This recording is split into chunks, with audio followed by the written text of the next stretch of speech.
Selamat pagi dan salam sejahtera untuk kita semua.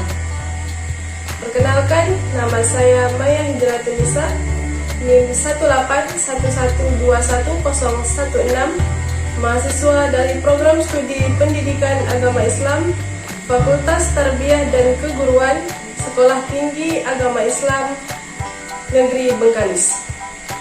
Baiklah, pada kesempatan kali ini saya akan menyampaikan sebuah materi pembelajaran pada mata pelajaran fikih dan praktek ibadah, yang mana materi yang akan saya sampaikan pada kesempatan kali ini untuk memenuhi tugas ujian tengah semester pada mata kuliah Media Pembelajaran PAI dengan dosen pengampu Bapak Muhammad Aufa Muiz, MAPD.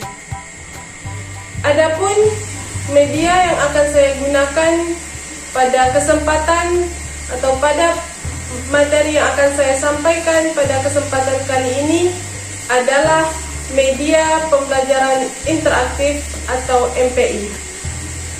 Kenapa harus MPI? Karena MPI atau media pembelajaran interaktif ini merupakan salah satu media pembelajaran yang berbasis audio, video, dan visualisasi. Sehingga melalui media pembelajaran MPI atau media pembelajaran interaktif ini, siswa dapat memberikan respon yang aktif di dalam pembelajaran. Sehingga dengan media pembelajaran interaktif atau MPI ini, siswa mampu memberikan respon dan interaksi pada pembelajaran tersebut. Pada akhirnya, melalui media ini, siswa dapat berperan aktif di dalam pembelajaran. Adapun materi yang akan saya sampaikan pada kesempatan kali ini adalah praktik ibadah kurban. Untuk itu, mari sama-sama kita saksikan video berikut ini. Allahu Akbar, Allahu Akbar, Allahu Akbar. La ilaha illallah, wallahu akbar. Allahu akbar walillahil hamd. Allahu akbar, Allahu akbar, Allahu akbar. La ilaha illallah, wallahu akbar. Allahu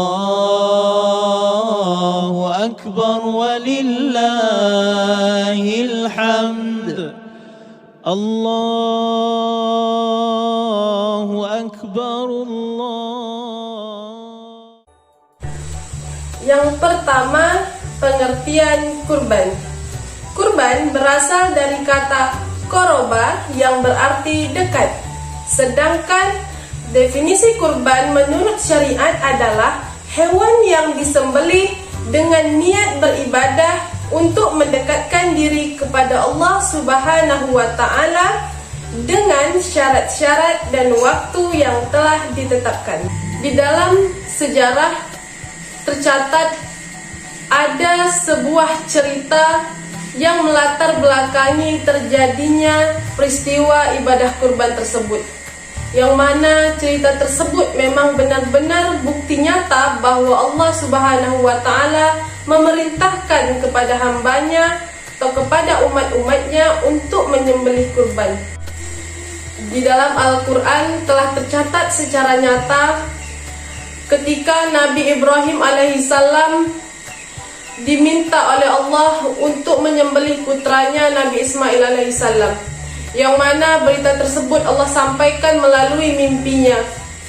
Kemudian Nabi Ibrahim alaihissalam langsung menceritakan mimpi tersebut kepada putranya Nabi Ismail alaihissalam, yang mana sebagai persembahan dan ketaatannya kepada Allah Subhanahu wa taala. Lalu Nabi Ismail alaihissalam setelah mendapatkan atau mendengarkan cerita tersebut dari ayahnya, dia langsung berkata kepada ayahnya untuk melaksanakan mimpi sesuai dengan mimpi yang ayahandanya dapatkan. Yang mana Nabi Ismail alaihissalam yakin bahwa mimpi itu memang benar-benar nyata datang dari Allah Subhanahu wa taala. Itulah salah satu latar belakang terjadinya peristiwa ibadah kurban, yang mana sebagai bukti ketaatan hambanya kepada Allah Subhanahu wa taala, yang mana tercatat di dalam Al-Quran surah As-Saffat ayat 102, yang artinya, wahai anakku, sesungguhnya aku melihat kamu di dalam mimpiku untuk disembelih, maka pikirkanlah apa pendapatmu. Lalu Ismail menjawab, wahai ayahku, kerjakanlah apa yang diperintahkan Allah kepadamu. Insya Allah engkau akan mendapatiku sebagai orang-orang yang sabar. Quran surah As-Saffat ayat 102. Lalu pada hari keesokannya, Nabi Ismail dengan segala keikhlasan dan kerendahan hatinya menyerahkan dirinya kepada Allah Subhanahu wa taala untuk disembelih oleh ayahnya. Namun sebagai bukti kekuasaan dan ketaatannya itu, Allah menggantikan posisi Nabi Ismail dengan seekor domba, yang mana ketika ayahnya Nabi Ibrahim alaihissalam ingin menyembelih putranya, lalu datang di tangannya atau Allah titipkan di tangan Nabi Ibrahim alaihissalam dengan seekor domba, yang mana Allah juga jelaskan di dalam Al-Quran surah As-Saffat ayat 106 sampai 108, yang artinya sesungguhnya itu memang benar-benar ujian yang nyata, dan kami tebus itu dengan sembelihan yang besar. Quran surah As-Saffat ayat 106 sampai 108. Baiklah, yang selanjutnya kita masuki hukum berkurban. Tadi telah dijelaskan bahwa memang benar-benar perintah ibadah kurban tersebut datang dari Allah Subhanahu wa taala kepada hambanya, yang mana dalam perintah tersebut juga disyariatkan bahwa ibadah kurban ini adalah ibadah yang disyariatkan kepada hambanya atau kepada umat muslim yang mampu, yang mana Allah jelaskan dalam Al-Quran surah Al-Kautsar ayat 1 sampai 2 yang berbunyi, A'udzubillahi minasyaitonirrajim, Bismillahirrahmanirrahim. Inna a'tainakal kautsar fasalli lirabbika wanhar, yang artinya sesungguhnya kami telah memberikan engkau, wahai Muhammad, akan kebijakan yang banyak.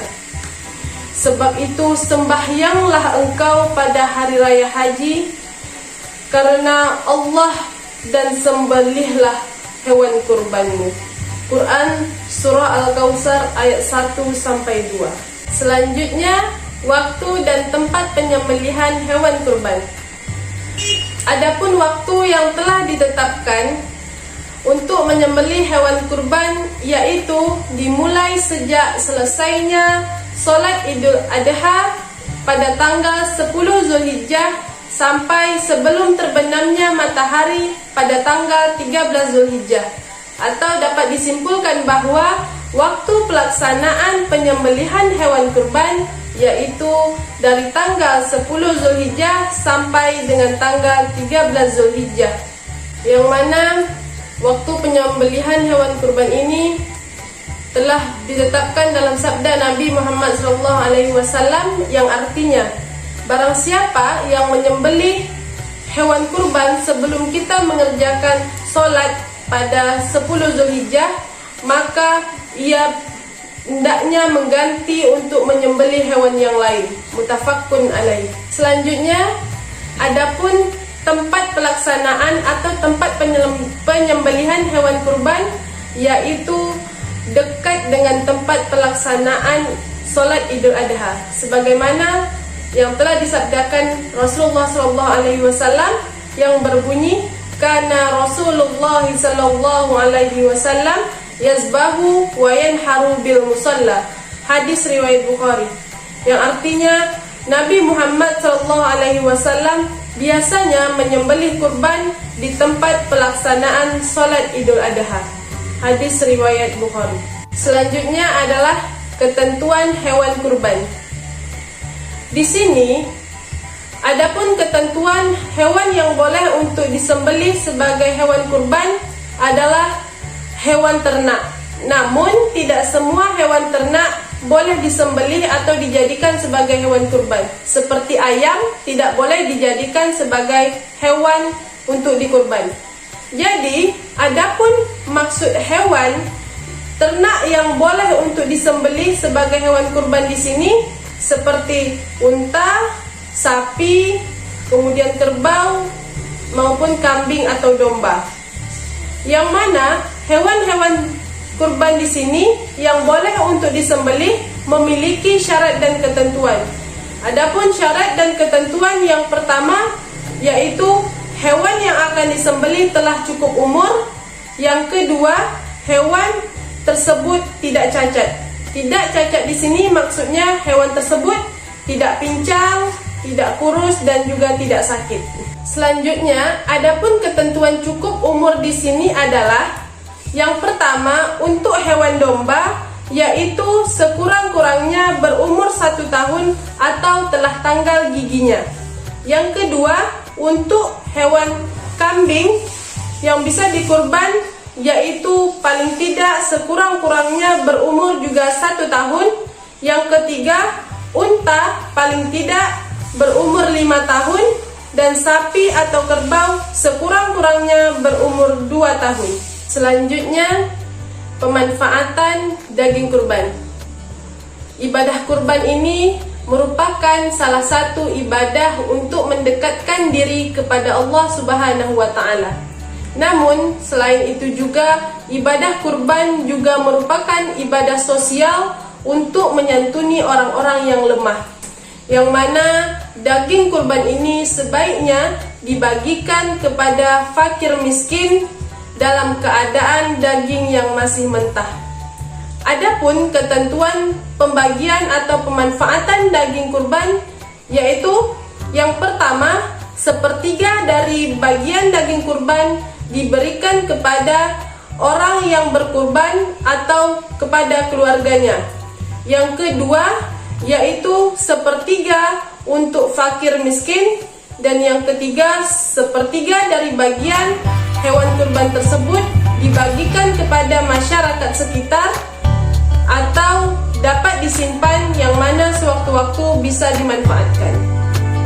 Namun, dari pemanfaatan atau pembagian daging kurban tersebut terdapat satu catatan, yaitu apabila orang yang berkurban meniatkan bahwa kurban tersebut sebagai nazar, maka daging kurban tersebut wajib dibagikan kepada fakir miskin dan tidak boleh diambil sedikit pun oleh orang yang berkurban dan keluarganya. Baiklah, itu tadi beberapa ketentuan dalam menyembelih hewan kurban. Selanjutnya, adapun sunnah-sunnah yang bisa dilakukan dalam melaksanakan ibadah kurban. Yang pertama, ada sunnah-sunnah yang telah berlaku seperti membaca basmalah, membaca sholawat, menghadapkan hewan kurban ke arah kiblat, kemudian menggulingkan hewan tersebut ke arah rusuk kirinya. Yang selanjutnya, memotong pada pangkal leher serta memotong urat kiri dan kanan hewan kurban. Yang kedua, yaitu disunahkan untuk membaca takbir. Yang ketiga, disunahkan untuk membaca doa sebagaimana yang telah diajarkan oleh Rasulullah SAW, seperti doa berikut: Allahumma taqabbal minna Muhammadin wa ila Muhammadin wa min ummati Muhammadin. Dan yang keempat, disunahkan kepada orang yang berkurban untuk menyembelih hewan kurbannya tersebut. Namun apabila orang tersebut tidak berani atau tidak bisa memotong hewan kurban tersebut, maka bisa diwakilkan kepada yang lain. Namun kepada yang berkurban disunahkan untuk datang atau hadir ketika penyembelihan hewan kurban berlangsung. Selanjutnya, hikmah dari ibadah kurban. Ada beberapa hikmah dari ibadah kurban, baik itu bagi yang melaksanakan kurban maupun yang menerima bagian hewan kurban tersebut. Yang pertama, hikmah berkurban bagi orang yang berkurban, yaitu hikmah yang pertama tentunya menambahkan kecintaan kepada Allah Subhanahu wa taala. Yang kedua, menambahkan dan meningkatkan keimanan serta ketakwaan kepada Allah Subhanahu wa taala. Yang ketiga, menunjukkan rasa syukur kepada Allah Subhanahu wa taala. Dan yang keempat, mewujudkan rasa tolong-menolong, kasih mengasihi, dan rasa solidaritas kepada sesama. Itu adalah hikmah bagi orang yang berkurban. Yang selanjutnya, bagi orang yang menerima kurban juga terdapat beberapa hikmah. Yang pertama, menambahkan keimanan dan ketakwaan kepada Allah Subhanahu wa taala. Yang kedua, bertambah semangat dalam hidupnya. Selain itu juga ada beberapa hikmah bagi kepentingan umum. Yang pertama, dapat memperkokoh tali silaturahmi karena ibadah kurban ini melibatkan semua lapisan masyarakat. Yang kedua, menumbuhkan dan meningkatkan kesadaran beragama baik bagi orang yang mampu maupun bagi orang yang kurang mampu. Baiklah, itu tadi beberapa materi yang bisa saya sampaikan mengenai praktik ibadah kurban. Mungkin di dalam penyampaian saya tadi banyak terdapat silap dan salah. Saya mohon maaf, baik itu dari perbuatan saya maupun dari tindakan saya. Karena yang benar datangnya dari Allah dan yang salah datangnya dari saya sendiri. Selanjutnya saya mohon undur diri. Saya akhiri dengan Assalamualaikum warahmatullahi wabarakatuh.